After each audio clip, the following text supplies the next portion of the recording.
வணக்கம். இது நியூஸ் 8 மணி பிரதான செய்தி அறிக்கை. சக்தி டிவி குளோபலோடாக சர்வதேசத்திலிருந்து இணைந்து கொண்டிருக்கும் உங்கள் அனைவரையும் நேரடியாக சந்திப்பதில் மிக மகிழ்ச்சி. உங்கள் இணைந்திருக்கும் நாங்கள் ஜெஃப்ரி ஜெபதார்ஷன், லாஸ்லியா மைனேசன். விரிவான செய்திகளுக்கு செல்லும் முன்னர் முதலில் இன்றைய தலைப்புச் செய்திகள். அமைச்சர் விஜயதாசவுக்கு எதிராக பல்கலைக்கழக மாணவர்கள் ஆர்ப்பாட்டம், போலீசார் கண்ணீர் புகை மற்றும் நீர்த்தாரை பிரயோகம். முதல் தடவையாக ஜப்பான் பாதுகாப்பு அமைச்சர் இலங்கைக்கு உத்தியோகபூர்வ விஜயம். திருகோணமலை மற்றும் ஹம்மாந்தோட்டை துறைமுகங்களை நாளை கண்காணிக்க உள்ளார். யுத்தத்தால் பாதிக்கப்பட்ட மக்களின் நலனுக்காக தமிழ் தெரிந்த உளநல ஆலோசகர்களை இந்தியாவிலிருந்து வரவழைக்க எடுத்த முயற்சிகளை அரசாங்கம் ஏற்கவில்லை. வடமாகாண முதலமைச்சர் கருத்து. முஸ்லிம் மக்கள் நாளை புனித ஹஜ் பெருநாளை கொண்டாட உள்ளனர். எதிர்ப்பு நடவடிக்கையை கலைப்பதற்கு போலீசார் நேர்த்தாரி மற்றும் கண்ணீர் புகை பிரயோகம் என்பவற்றை மேற்கொண்டனர். கொழும்பில் இன்று மாலை இந்த ஆர்ப்பாட்டம் முன்னெடுக்கப்பட்டது.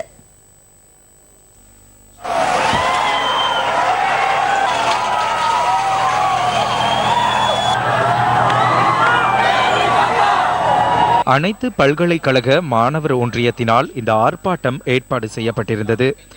தென்கிழக்கு பல்கலைக்கழக மாணவர்களுக்கு விதித்துள்ள வகுப்பு தடை மற்றும் அமைச்சர் விஜயதாச ராஜபக்சவின் கருத்து ஆகியவற்றுக்கு எதிர்ப்பு தெரிவிக்கும் வகையில் இந்த ஆர்ப்பாட்டம் மேற்கொள்ளப்பட்டது.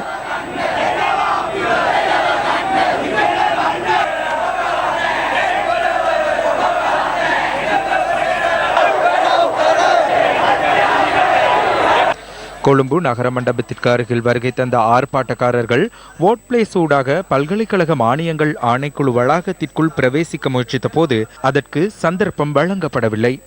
இதன்போது ஆர்ப்பாட்டக்காரர்களை கட்டுப்படுத்துவதற்கு போலீசார் நீர்த்தாரை மற்றும் கண்ணீர் புகை பிரயோகம் மேற்கொண்டனர்.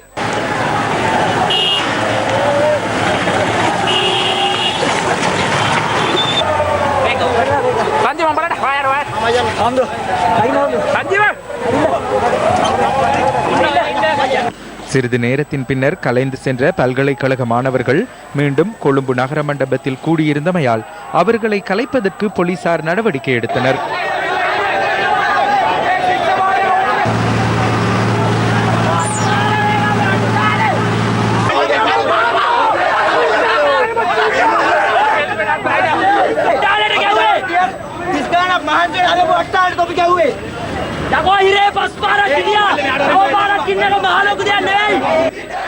அந்த தாக்குதலின் பின்னரும் ஆர்ப்பாட்டக்காரர்கள் நகர மண்டபத்திற்கு அருகில் கூடியிருந்தனர்.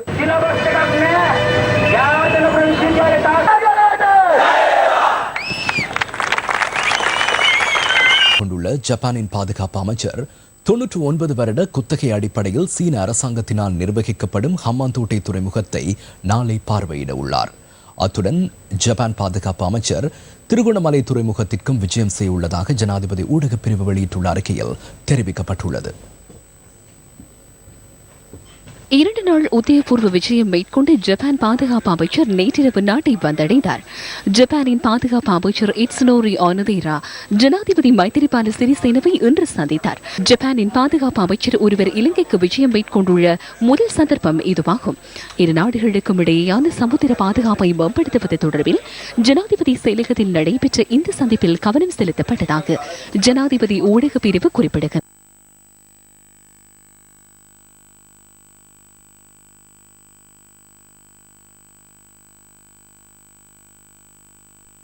ஏற்கனவே நடைபெற்ற கலந்துரையாடலின் பயனாக கடற்பாதுகாப்பு செயற்பாடுகளுக்காக 1.8 பில்லியன் ரூபாய் பெறுமதியான 2 கப்பல்களை ஜப்பான் அரசாங்கம் வழங்கியுள்ளது. பாதுகாப்பு ராஜாங்க அமைச்சர் ருவான் விஜயவர்தனவை ஜப்பான் பாதுகாப்பு அமைச்சர் இட்சுனோரி ஒனோதேரா இன்று சந்தித்தார்.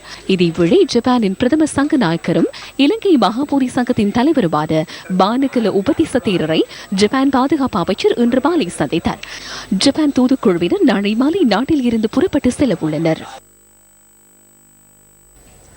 புனர்வாழ்வளிக்கப்பட்ட பட்டதாரிகள் 60 பேருக்கு இதுவரை அரசு நியமனம் வழங்கப்பட்டுள்ளதாகவும் 16 பேரை மேலும் இணைத்துக் கொள்வதற்கு செயல்படுவதாகவும் மீள்குடியேற்ற அமைச்சு தெரிவித்துள்ளது. புனர்வாழ்வளிக்கப்பட்ட பட்டதாரிகள் 30 பேருக்கு 2ஆம் கட்டமாக நேற்று அரசு நியமனம் வழங்கப்பட்டது. யாழ்ப்பாணம், கிளிநொச்சி, முல்லைத்தீவு, வவுனி ஆகிய மாவட்டங்களைச் சேர்ந்தவர்களுக்கு நியமனம் வழங்கப்பட்டதாக மேல்குடியேற்றம், புனர்வாழ்வளிப்பு, வடக்கு அபிவிருத்தி மற்றும் இந்து மத அலுவல்கள் அமைச்சு தெரிவித்துள்ளது. அமைச்சினால் வழங்கப்பட்ட பெயர் பட்டியலின் பிரகாரம் இந்த நியமனம் வழங்கப்பட்டுள்ளது. புனர்வாழ்வு அளிக்கப்பட்ட பட்டதாரி இளைஞர்கள் அரச வேலைவாய்ப்புகளுக்கு உள்ளீர்க்கப்பட வேண்டும் என அமைச்சர் சுவாமிநாதன் அமைச்சரவை பத்திரம் ஒன்றை சமர்ப்பித்திருந்தார்.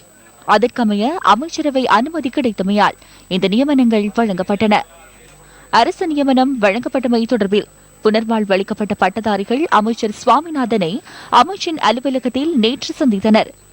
புனர்வாழ்வு அளிக்கப்பட்ட பட்டதாரி இளைஞர்கள் 30 பேருக்கு முதற்கட்டமாக கடந்த வருடம் அரசு நியமனம் வழங்கப்பட்டமை குறிப்பிடத்தக்கது. இப்போ எல்லோருமாக 60 பேர்களுக்கு நாங்கள் இதை கொடுத்திருக்கின்றோம். இது உண்மையாக என்னுடைய அமைச்சின் மூலமாக ரணில் விக்ரமசிங்கவும் எங்களுடைய அதிமேன்மை தங்கிய ஜனாதிபதியின் மூலமாகவும் எங்களுடைய கேபினட்டின் மூலமாகவும் உத்தரவு பெற்றுதான் இந்த வேலை வாய்ப்பை நாங்கள் கொடுத்திருக்கின்றோம். இன்னும் 16 பேர்கள் இருக்கின்றார்கள் படித்துக்கொண்டு. அவர்களுக்கும் அந்த வேலை வாய்ப்பு கொடுப்பதற்காக எங்களுடைய அமைச்சு முன்வருவோம். வலிகாமம் வடக்கு பகுதியில் ராணுவ கட்டுப்பாட்டில் இருந்த சுமார் 4 ஏக்கர் காணி இன்று விடுவிக்கப்பட்டது. 1990ஆம் ஆண்டிலிருந்து ராணுவத்தினர் வசமிருந்த வலி வடக்கு பகுதியில் இருந்து சுமார் 4.2 ஏக்கர் காணி இன்று விடுவிக்கப்பட்டது. 24 குடும்பங்களுக்கு சொந்தமான காணிகள் இன்று விடுவிக்கப்பட்டதாக எமது பிராந்திய செய்தியாளர்கள் தெரிவித்தனர். இந்த பகுதியில் இருந்த மக்கள் இடம்பெயர்ந்து வேறு இடங்களில் வாழ்ந்து வந்த நிலையில் இன்று சொந்த இடங்களுக்கு திரும்பினர். யாழ் மாவட்ட கட்டளை தளபதி மேஜர் ஜெனரல் தர்ஷன ஹெட்டியாராட்சியினால் யாழ் மாவட்ட அரசாங்க அதிபர் நாகலிங்கம் வேதநாயகனிடம் காணிகள் விடுவிக்கப்பட்டமைக்கான உத்தியோகபூர்வ ஆவணம் கையளிக்கப்பட்டது.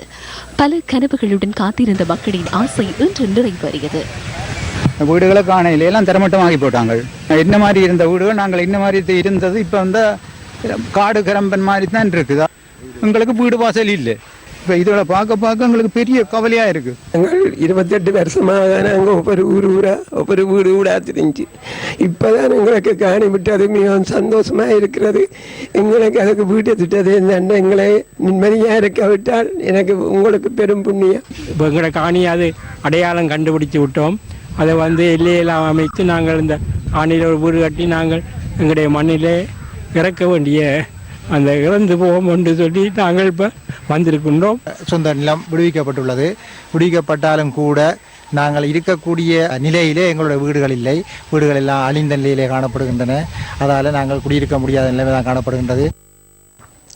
திருகோணமலை சம்பூரில் இருந்து இலங்கை துறைமுகத்துவாரம் வரையான வீதியின் புனர் நிர்மாண பணிகளில் உரிய தரத்திற்கு அமைவாக இடம்பெறவில்லை என மக்கள் தெரிவித்துள்ளனர். யுத்தம் காரணமாக 3 தசாப்தங்களாக புனரமைக்கப்படாதிருந்த சுமார் 22 கிலோமீட்டர் நீளமான இந்த வீதியையே பல கிராமங்களைச் சேர்ந்த மக்கள் பயன்படுத்துகின்றனர். வீதியின் சுமார் 1 கிலோமீட்டர் பகுதி வீதி அபிவிருத்தி அதிகார சபையினால் சீராக புனரமைக்கப்பட்டுள்ளது. எனினும் எஞ்சிய பகுதியில் முன்னெடுக்கப்படுகின்ற புனரமைப்பு பணிகளில் எவ்வித தரமும் பேணப்படுவது இல்லை என மக்கள் தெரிவித்துள்ளனர். இந்த ரோட்டால் இப்போ 6-7 வருஷமாக இப்போ மீன் வியாபார தொழில் தான் செய்து இருக்கக்குள்ள இந்த ரோடு கடும் கஷ்டமான பாதையாக இருந்தது. இப்போ அதுக்கு பிறகு இந்த கொன்றைக்கு எடுத்து அரசியல்வாதி தான் செய்கிறாங்கன்ற எங்களுக்கு யார் செய்கிறாங்கன்ற எங்களுக்கு தெரியாது. அப்போ இந்த ரோட்டை போட்டோன்னு ஒரு மாதத்தால் இங்கே பாருங்க இதெல்லாம் ஒதுங்கி போகுது. மீன் பிடித்தல், இறால், விறகு வெட்டுதல், தேன் இவ்வளோ போன்ற சகல வேண்டிய விஷயமும் இந்த பாதையெல்லாம் நாங்கள் கொண்டு செல்லணும். அந்த பாதையை ரோட்டன்ற பேரில் போட்டிருக்காங்க பாருங்க. இந்த பாதையை சரியான முறையில் செய்யப்படலை. அந்த ரோட்டு சில பொருட்கள் பற்றாக்குறையாக செய்யப்படுது.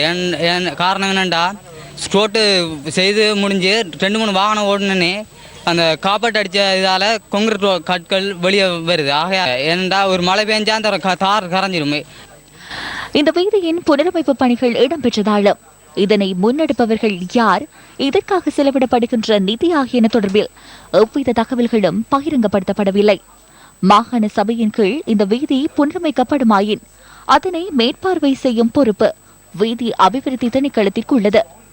இது தொடர்பில் தகவல் அறியும் சட்டத்தின் கீழ் தகவல்களை கோரிய போது குறித்த வீதி தம்மால் புனரமைக்கப்படவில்லை எனவும் வீதி அபிவிருத்தி அதிகார சபையிடம் தகவல்களை பெற்றுக்கொள்ள முடியும் எனவும் திருகோணமலை மாவட்ட வீதி அபிவிருத்தி திணைக்களம் குறிப்பிட்டது. தகவல் அறியும் சட்டத்தினூடாக வீதி அபிவிருத்தி அதிகார சபையையும் நாம் தொடர்பு கொண்டோம். இந்த வீதியுடன் தமது நிறுவனத்திற்கு எவ்வித தொடர்பும் அம்பலமாகின்றது. எவ்வித தரமும் பேணப்படாது. முன்னெடுக்கப்படுகின்ற இந்த புனரமைப்பு பணிகள் காரணமாக மக்களின் பணம் வீண் விரயம் செய்யப்படுகின்றதல்லவா? கிழக்கு மாகாண தலைமை செயலாளரின் அவதானத்திற்கு. இன்னும் சில உள்நாட்டுச் செய்திகள். இலங்கை வாழ் முஸ்லிம்கள் நாளை ஈதுல் அல்ஹா எனப்படும் ஹஜ் பெருநாளை கொண்டாட உள்ளனர். இதேவேளை புனித ஹஜ் கடமைக்காக சென்றுள்ள ஹஜ்ஜாஜிகள் இன்று மீனாவில் ஒன்று கூடியுள்ளனர். புனித ஹஜ் கடமைக்காக சென்றுள்ள லட்சக்கணக்கான ஹஜ்ஜாஜிகள் நேற்றிரவு முஸ்தலிஃபாவில் தரித்து இன்று மினாவை சென்றடைந்தனர். அதன் பின்னர் அவர்கள் ஜமராத்துகளுக்கு கல்லறிந்த பின்னர் ஈதுல் அல்ஹா எனப்படும் ஹஜ் பெருநாளை கொண்டாடுகின்றனர். தொடர்ந்து 3 நாட்களுக்கு மினாவில் தங்கியிருக்கும் ஹாஜிகள் அதன் பின்னர் மக்காவுக்கு சென்று ஹஜ்ஜை நிறைவு செய்வர். இம்முறை புனித ஹஜ் கடமையில் 2.4 மில்லியன் மக்கள் கலந்து கொண்டுள்ளதாக சவுதி ஊடகங்கள் இன்று செய்தி வெளியிட்டுள்ளன. இதேவேளை இலங்கை வாழ் முஸ்லிம்கள் நாளை புனித ஹஜ் பெருநாளை கொண்டாட உள்ளனர். முஸ்லிம் மக்கள் மிகவும் மகிழ்ச்சியுடன் கொண்டாடும் தியாக திருநாளாக ஹஜ் பெருநாள் திகழ்கின்றது. சஹருடைய நேரத்திலே ஆகாரத்தை எடுத்துவிட்டு எதனையும் மருந்தாமல் புஷிக்காமல் அதிகாலையிலே பெருநாள் தொழுகையை நாங்கள் நிறைவேற்றிவிட்டு அதற்கு பின்னால் வந்துதான் ஆகாரம் எடுப்பது அதி விசேட சுன்னத்தாக இருக்கிறது. பகல் பொழுதிலே தொழுகைக்காக வரும்போது ஒரு வழியால் வந்து விடைபட்டு வீடுகளுக்கு செல்லும் போது அடுத்த வழியாக செல்லும் போது பல மக்களை சந்திக்கக்கூடிய வாய்ப்புகள் கிடைக்கின்றது. கை கொடுத்து முசாஃபஹா செய்து மலர்ந்த முகத்தோடு அவர்களை வரவேற்று நாங்கள் அவர்களுக்காக துவா செய்யும் போது அல்லாஹு தஆலா எங்களுடைய பாவங்களை எல்லாம் மன்னிப்பதாக ஸல்லல்லாஹு அலைஹி வஸல்லம் அவர்கள் கூறியுள்ளார்கள். எனவே இந்த பெருநாள் தினத்திலே நாம் ஏழை எளியவர்கள், அனாதைகள், ஆதரிப்பார் அற்றவர்கள் இத்தனை பேர்களுக்கு எங்களால் முடிந்த உபகாரங்களை அவர்களுக்கு செய்து அவர்களும் இந்த நாளிலே மகிழ்ச்சியோடு இந்த பெருநாளை கொண்டாடுவதற்குரிய வழிவகைகளை நாங்கள் செய்வோமாக. காணி பிரச்சினை தொடர்பில் தலவாக்கலை லிந்துலை நகர சபையின் உபத்தலைவர் லட்சுமணன் பார்த்திதாசன் கைது செய்யப்பட்டு பிடியில் விடுவிக்கப்பட்டுள்ளார். பெருந்தோட்ட நிறுவனம் ஒன்றுக்கு சொந்தமான காணிக்குள் பலவந்தமாக நுழைந்து நட்டத்தை ஏற்படுத்தியமை தொடர்பிலேயே தலவாக்கலை லிந்துலை நகரசபையின் உபத்தலைவர் லட்சுமண் பாரதிதாசன் கைது செய்யப்பட்டதாக போலீசார் தெரிவித்தனர். காணிக்குள் அத்துமீறி நுழைந்து சேதம் விளைவித்ததில் 20,000 ரூபாய் நட்டம் ஏற்பட்டுள்ளதாக கடந்த 9ஆம் திகதி தோட்ட முகாமைத்துவத்தினால் போலீஸ் நிலையத்தில் முறைப்பாடு செய்யப்பட்டுள்ளது. இன்று காலை நகரசபையின் உபத்தலைவர் போலீஸ் நிலையத்தில் சரணடைந்ததுடன் அவரை போலீசார் கைது செய்துள்ளனர். இதனைத் தொடர்ந்து கைது செய்யப்பட்ட தலவாக்கலை லிந்துலை நகரசபையின் உபத்தலைவர் நுவரெலியா நீதவான் நீதிமன்றத்தில் இன்று ஆஜர்படுத்தப்பட்டார். இதன்போது 1 லட்சம் ரூபாய் சரீர பிணையில் சந்தேக நபர் செல்வதற்கு நீதவான் உத்தரவிட்டுள்ளார். எதிர்வரும் செப்டம்பர் மாதம் 18ஆம் தேதி வரை வழக்கு ஒத்திவைக்கப்பட்டுள்ளதாக போலீசார் கூறினர். சம்பவம் தொடர்பில் மேலதிக விசாரணைகளை தலவாக்கலை போலீசார் முன்னெடுத்து வருகின்றனர். பாராளுமன்ற உறுப்பினர் காவிந்த ஜெயவர்தன கண்காணிப்பு உறுப்பினர் பதவிக்கு நியமிக்கப்பட்டுள்ளார். இளைஞர் விவகாரம், திட்ட முகாமைத்துவம் மற்றும் தெற்கு அபிவிருத்தி அமைச்சினூடாக செயற்படுத்தப்படும் அபிவிருத்தி திட்டங்களுக்கான இணைப்பு செயற்பாடுகள் காவிந்த ஜெயவர்தனவுக்கு வழங்கப்பட்டுள்ளன. அதற்கமைய நியமன கடிதம் விடயத்திற்கு பொறுப்பான அமைச்சர் சாகல ரத்நாயக்கவினால் பாராளுமன்ற உறுப்பினர் காவிந்த ஜெயவர்தனவுக்கு நேற்று வழங்கப்பட்டது. உள ஆரோக்கியம் தொடர்பான நல்நிலைக்கான பயணம் மன்னாரில் இன்று ஆரம்பமானது. உள ஆரோக்கியத்தின் முக்கியத்துவத்தையும் உளநலனையும் கட்டியெழுப்புவதற்காகவும் குடும்ப நல புனர்வாழ்வு நிலையம் இந்த விழிப்புணர்வு பயணத்தை ஏற்பாடு செய்துள்ளது. முதல் நாள் பயணத்தை வடமாகாண முதலமைச்சர் சி.வி. விக்னேஸ்வரன் ஆரம்பித்து வைத்தார். நீண்டகால யுத்தத்தின் விளைவாக எமது பகுதிகளில் உள்ள பொதுமக்களில் பலரும் ஏதோ ஒரு வகையில் உளநல பாதிப்பிற்கு உட்பட்டவர்களாக காணப்படுகின்றார்கள். இந்த மக்களை உளநல பாதிப்புகளில் இருந்து மீட்டெடுத்து சுகதேகிகளாக அவர்களை மாற்ற தமிழ் தெரிந்த உளநல ஆலோசனையாளர்களை நியமிக்க நடவடிக்கை எடுத்தும் அவை வெற்றி பெறவில்லை. இந்தியாவிலிருந்து அவர்களை கொண்டு வருவதாக நாங்கள் எடுத்த நடவடிக்கைகள், பிரயத்தனங்கள் அரசாங்கத்தால் ஏற்றுக்கொள்ளப்படவில்லை. இயல்பாகவே இவ்வாறான பாதிக்கப்பட்டவர்கள் மனதில் சில வெறுப்புகளும் கோபதாபங்களும் காழ்ப்புணர்ச்சிகளும் குடிகொண்டிருப்பதை அவதானிக்கலாம். இவர்களில் பலர் தமது குறைபாடுகளை வெளியே எடுத்துச் சொல்ல முடியாதவர்களாக வாழ்ந்து வருகின்றார்கள். இவர்களை இனங்கண்டு மக்களுடன் கூடுதலாக உறவாடச் செய்து அவர்களின் தனிமை நிலையை போக்கி குழப்ப நிலைகளில் இருந்து விடுபடச் செய்ய வேண்டியது எமது தார்மீக பொறுப்பாகும். மன்னார் மாவட்ட செயலகம் ஒன்றில் இன்று ஆரம்பமான உளநல விழிப்பு பேரணி 6 நாட்கள் தொடர்ந்தும் பயணிக்க உள்ளதுடன் வவுனியாவில் எதிர்வரும் 26ஆம் திகதி நிறைவு பெற உள்ளது. வழக்கு விசாரணை தாமதமாகியுள்ளதாக கூறப்படும் போதைப்பொருள் வர்த்தகம் தொடர்பில் குற்றஞ்சாட்டப்பட்ட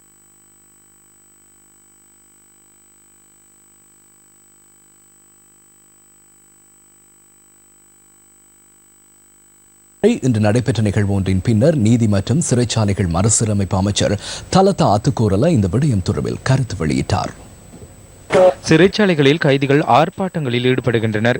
இவ்வாறான விடயங்கள் ஏன் தொடர்ந்தும் இடம்பெறுகின்றன? திடீரென இடம்பெறுவதில்லை. சிறைச்சாலைகளில் சில கட்டுப்பாடுகளை நாம் தற்போது மேற்கொண்டுள்ளோம். 42 வருடங்களாக சிறைச்சாலைக்குள் இந்த விடயம் இடம்பெறுகிறது. சிறைச்சாலைக்குள் இருந்து நாட்டில் போதைப் பொருள் வர்த்தகத்தில் ஈடுபடுபவர்கள் தொடர்பில் அரசாங்கம் என்ற ரீதியில் நமக்கு தீர்ப்பொன்றை எடுக்க வேண்டியுள்ளது. பெண் கைதிகளில் உள்ள பகுதியில் வெளியில் இருந்து போதைப் பொருள் கொண்டு வரப்படுவதாக நமக்கு தகவல் கிடைத்துள்ளது. அதனால் சில தீர்மானங்களை நமக்கு எடுக்க நேரிட்டுள்ளது. அதிகாரிகள் தொடர்பில் நடவடிக்கை எடுக்க வேண்டியிருந்தது. கூரை மீதேறி காரணமின்றி கூச்சலிடும் பழக்கம் உள்ள சிலரும் உள்ளனர். திடீரென தற்போதைய வழக்கு தாமதம் குறித்து பேசுகின்றனர். முன்னறிவிப்பின்றி கைதிகளை மாற்றியமையே இதற்கு காரணம் என கூறப்படுகின்றது. இலங்கையில் உள்ள எந்த ஒரு சிறைச்சாலைக்கும் கைதிகளை மாற்றுவதற்கு சிறைச்சாலைகள் அமைச்சர் என்ற ரீதியில் எனக்கு சட்டத்தில் அதிகாரம் வழங்கப்பட்டுள்ளது. எதிர்காலத்திலும் மாற்றங்கள் இடம்பெறும். யார் எதனை கூறிய போதிலும் எந்த ஒரு சந்தர்ப்பத்திலும் இந்த செயல்பாடுகளை நிறுத்தப் போவதில்லை. சரியான விடயங்களை மேற்கொள்வதற்காகவே நாம் அர்ப்பணிப்பு செய்துள்ளோம். சிறைச்சாலைக்குள் இருந்த பண்டம் இவ்வாறு செயல்பட்டால் நிரந்தரமாக ஏனையவர்களும் மாற்றப்படுவார்கள். பாரிய அளவிலான ஊழல் மோசடி தொடர்பில் விசாரணை செய்வதற்கு ஸ்தாபிக்கப்பட்ட முதலாவது மூவரடங்கிய நீதிபதிகள் குழாத்தின் மேல் நீதிமன்ற கட்டிட தொகுதியை திறந்து வைத்த சந்தர்ப்பத்திலேயே அமைச்சர் இவ்வாறு கருத்து தெரிவித்தார். பாரிய அளவிலான ஊழல் மோசடி தொடர்பில் விசாரணை செய்ய மூவரடங்கிய நீதிபதிகள் குழாத்தின் 3 நிரந்தர மேல் நீதிமன்றங்களை ஸ்தாபிப்பதற்கான அனுமதி வழங்கப்பட்டுள்ளதுடன் முதலாவது நீதிமன்றம் இன்று திறந்து வைக்கப்பட்டது. பணம் முறையற்ற விதத்தில் பயன்படுத்தப்பட்டுள்ளமை தொடர்பில் உரிய தண்டனை வழங்குமாறு 2015 ஆண்டு ஜனவரி 8 கூறப்பட்டது. அதற்கு நமக்கு சிறிது காலம் சென்றது. அதற்காக சட்டத்திருத்தங்களை மேற்கொண்டு இந்த இடத்தை இனங்கண்டு முதலாவது மூவரடங்கிய நீதிபதிகள் குழாத்தின் 3 நிரந்தர மேல் நீதிமன்றம் ஸ்தாபிக்கப்பட்டுள்ளது. எனது பொறுப்பை நிறைவேற்றியுள்ளேன் என நான் எண்ணுகிறேன்.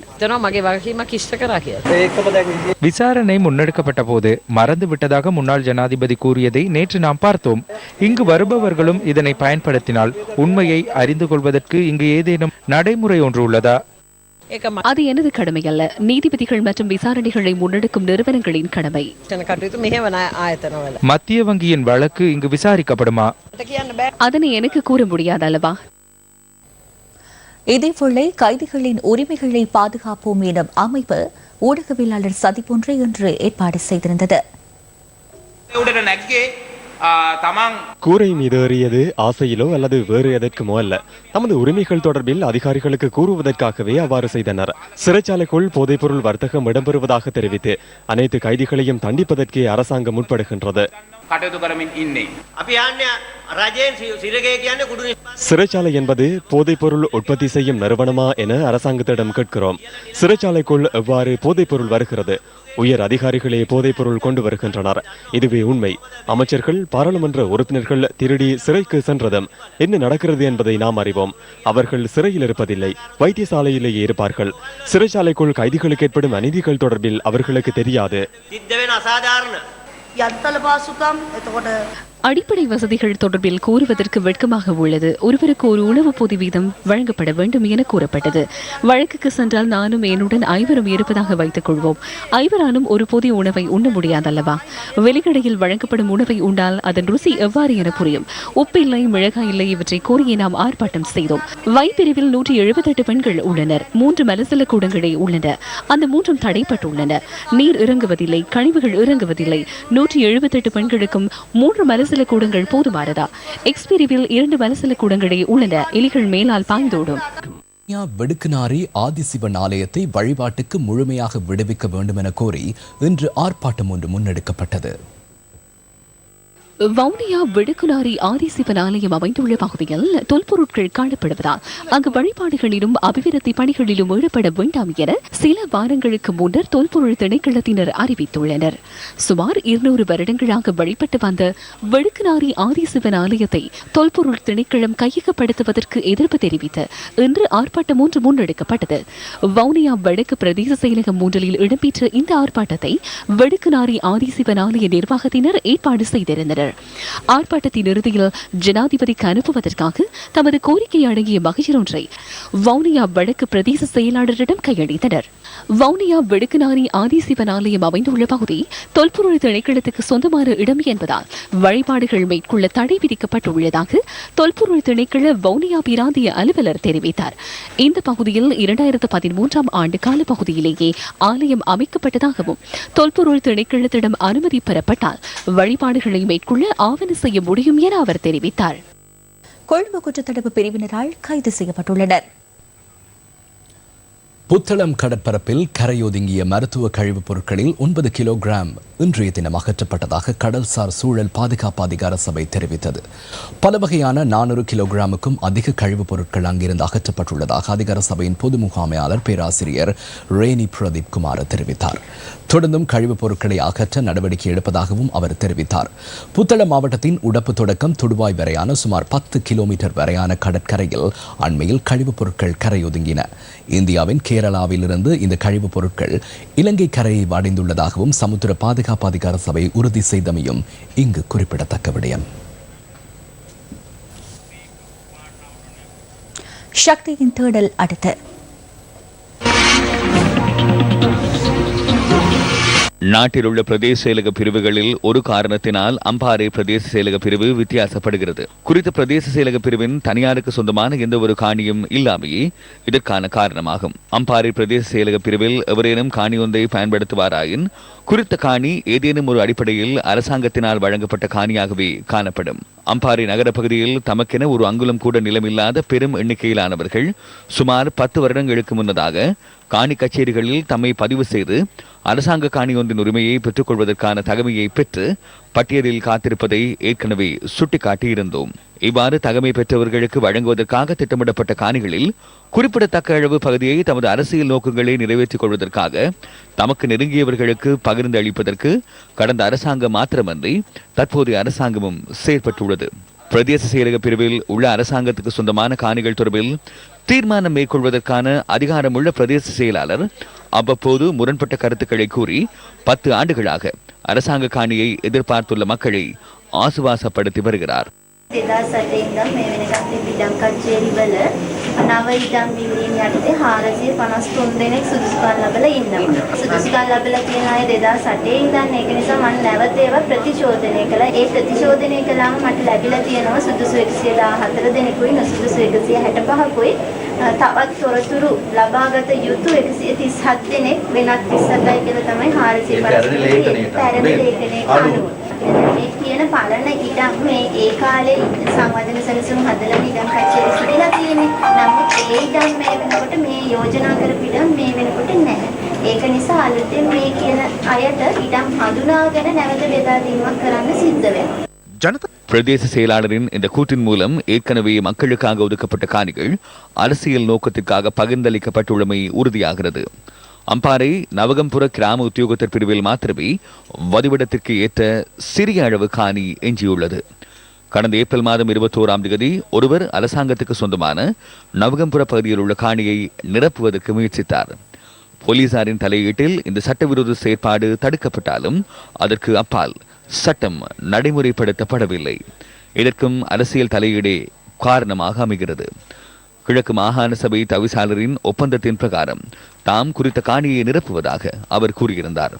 அதற்காக அவர் அந்த ஆவணத்தையும் ஆதாரமாக முன்வைத்தார். கிழக்கு மாகாண தவிசாளர் தமது உத்தியோகபூர்வ கடித தலைப்புகளை பயன்படுத்தி புவிச்சரிதவியல் அளவை சுரங்க பணியகத்தின் அம்பாறை மாவட்ட பொறியியலாளரிடம் இந்த காணியை நிரப்புவதற்கான அனுமதியை எழுத்து மூலம் கோரியுள்ளார். அவருக்கோ அவரது குடும்பத்தை சார்ந்த ஒருவருக்கோ அரசாங்கம் வழங்காத நிலையிலேயே அவர் இந்த முயற்சியில் ஈடுபட்டதை ஏற்கனவே நாம் சுட்டிக்காட்டியிருந்தோம். இந்த பின்புலத்தில் அம்பாறை பிரதேச செயலாளர் இந்த காணி தொடர்பில் வியத்தகு தீர்மானம் ஒன்றை எடுக்க முயல்கிறார். பெண்ணொருவரின் வேண்டுகோளுக்கு இணங்க கான்கிரீட் வேலைத்தளம் அமைப்பதற்காக வழங்க வேண்டியுள்ளதால் இந்த காணியை நிரப்புவதற்கான ஒன்றிணைந்த கள ஆய்விற்கு வருகை தருமாறு பொறுப்பு வாய்ந்த சில அரசு நிறுவனங்களுக்கு பிரதேச செயலாளர் எழுத்து மூலம் அறிவித்துள்ளார். கான்கிரீட் வேலை தளத்தை அமைக்கப் போவதாக கூறப்படும் பெண் கிழக்கு மாகாண சபையின் தவிசாளரின் மனைவியாவார். இன்று வரை குறித்த பெண்ணுக்கு இந்த காணி வழங்கப்படவில்லை. காணி நிரப்பும் சட்டவிரோத நடவடிக்கைக்கு எதிராக செயற்படுவதை விடுத்து இந்த சட்டவிரோத செயற்பாட்டை தூய்மைப்படுத்தும் முயற்சியில் ஈடுபட்டுள்ள பிரதேச செயலாளர் அந்த பதவிக்கான நற்பெயரையும் களங்கப்படுத்தியுள்ளார். கான்கிரீட் வேலைத்தளம் உள்ளிட்ட தொழில்களுக்காக பயன்படுத்தக்கூடிய 18 ஏக்கர் தொழில்பேட்டை ஒன்று அம்பாறை பிரதேச செயலக பிரிவில் ஏற்கனவே ஸ்தாபிக்கப்பட்டுள்ளது. குறித்த 18 ஏக்கரும் பற்றைக்காடாக மாறியுள்ள நிலையில் தமக்கு என ஒரு அங்குலமேனும் காணி இல்லாமல் காத்திருந்த மக்களுக்காக ஒதுக்கப்பட்ட காணியை அரசியல்வாதி ஒருவரின் மனைவிக்கு தாரை வார்க்க முயற்சிக்கின்றமை நியாயமானதா? அம்பாறை மாவட்ட அரசாங்க அதிபரை இது மீண்டும் உங்களின் கவனத்திற்கு. இத்துடன் நியூஸ் ஃபர்ஸ்டின் 8 மணி பிரதான செய்தி அறிக்கை நிறைவடைகின்றது. நமது அடுத்த பிரதான செய்தி அறிக்கை நேரம் 10:45 எதிர்பாருங்கள். வணக்கம்.